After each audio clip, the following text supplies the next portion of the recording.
Hujambo na karibu kwa mara nyingine tena mtazamaji wa The World News katika kipindi hiki cha ulimwengu wa siasa. Naitwa Dam Hussein. Muungano mpya wa Saudi Arabia, Uturuki pamoja na Pakistan haukufanya lolote licha ya Wahouthi wa Yemen kuendelea kuishambulia Saudi Arabia. Mkataba mpya wa ulinzi wa Saudi Arabia na Uturuki na Pakistan umeahidi kuzuia kwa pamoja mashambulizi, lakini pia kupambana kwa pamoja endapo kutakuwa na jaribio la namna nchi moja kushambuliwa na nchi nyingine ama kundi lolote la kigaidi lililoingia vitani na nchi husika. Hata hivyo, wakati huu bado mashambulizi yamekuwa ni makali huko Saudi Arabia, mashambulizi ya drone pamoja na makombora yanayofanywa na wapiganaji wa Kihouthi, licha ya kwamba kumekuwa na utiaji wa saini kati ya nchi hizo tatu ambapo zimeweka wazi kwamba tutapambana kwa pamoja kutokana na mashambulizi itakayofanyiwa nchi moja kati ya hizo tatu. Wakati huu inashuhudiwa moto katika kiwanda cha kusafisha mafuta cha Aramco huko Jizan, moto ulioanza Jumapili asubuhi. Yahya Saree, msemaji wa jeshi la Wahouthi, alisema vikosi vyake vilipiga kwa ndege zisizokuwa na rubani kwa usahihi kulipiza kisasi kwa ndege zisizokuwa na rubani za Saudi Arabia juu ya eneo la Saad na Hajja. Wizara ya nishati ya Saudia imethibitisha moto huo na kusema ni shambulizi lililofanywa na Wahouthi licha ya kwamba ulizimwa. Saa 48 kabla ya hapo, mwanamfalme wa Saudi Arabia Mohammed bin Salman, rais wa Uturuki Recep Tayyip Erdogan na waziri mkuu wa Pakistan Shehbaz Sharif walikuwa wamesimama pamoja mjini Mecca na kutia saini makubaliano yaliyosema kwamba shambulio la silaha dhidi ya mojawapo ya nchi zao litazingatiwa kama shambulio dhidi ya wote watatu.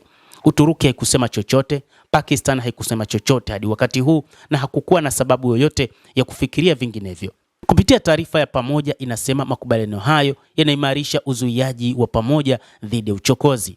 Hata hivyo, maandishi yaliyochapishwa yale yameeleza kwa uwazi kile kilichoandikwa na kuahidiwa na kusainiwa na nchi zote tatu. Lakini wakati huu ufalme wa Saudi Arabia unapokuwa upo katika mashambulizi makali yanayotokana na Wahouthi wa Yemen, nchi mbili Pakistan na Uturuki zipo kimya.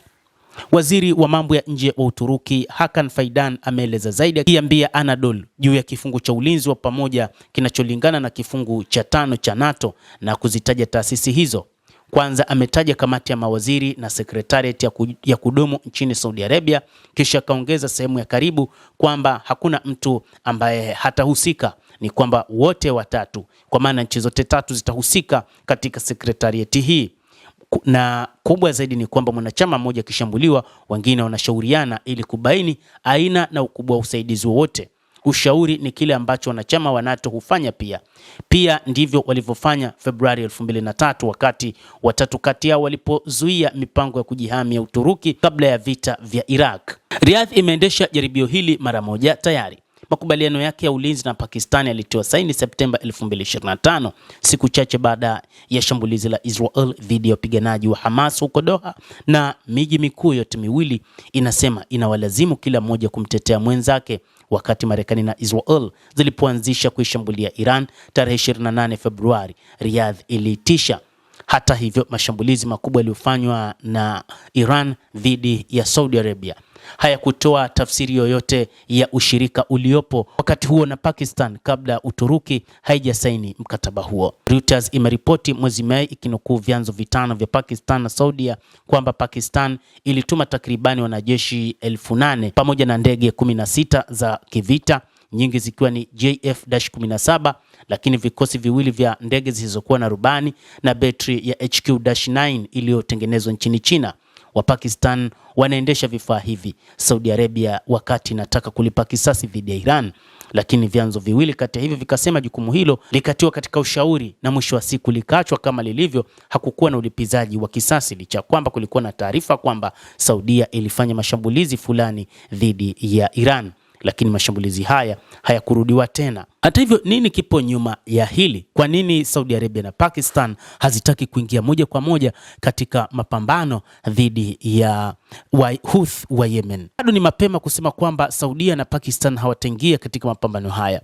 Muda unazidi kusonga, lakini nyuma ya hili inatajwa wapo Iran ambao wanaliunga mkono kundi la wapiganaji wa Kihouthi, na hivyo endapo Pakistan pamoja na Uturuki wataingia katika uwanja wa vita dhidi ya wapiganaji wa Kihouthi, kuna uwezekano mkubwa wa Houthi wakapewa silaha na sapoti kubwa kutoka Iran, na kwamba jambo litakuwa ni kubwa mno, na kile ambacho wengi walikuwa wakidhani kwamba pengine kundi hili la sasa la nchi tatu kwa maana Saudi Arabia, Pakistan pamoja na Uturuki limeundwa kwa ajili ya mapambano dhidi ya Iran linaweza likatokea, kitu ambacho Waturuki hawataki lijitokeze, kwamba waingie katika vita dhidi ya Iran, na hata pia Pakistan hawahitaji hilo lijitokeze, kwa sababu Pakistan inaonyesha wazi ipo karibu zaidi na uhusiano wa karibu zaidi na Iran, kadhalika na Uturuki pia. Endelea kutufuatilia mtazamaji, na nikusihi usisahau kulike, usisahau kucomment, kadhalika kusubscribe channel yetu hii ili upate habari hizi kwa mapana kupitia The World News. Naitwa Damo.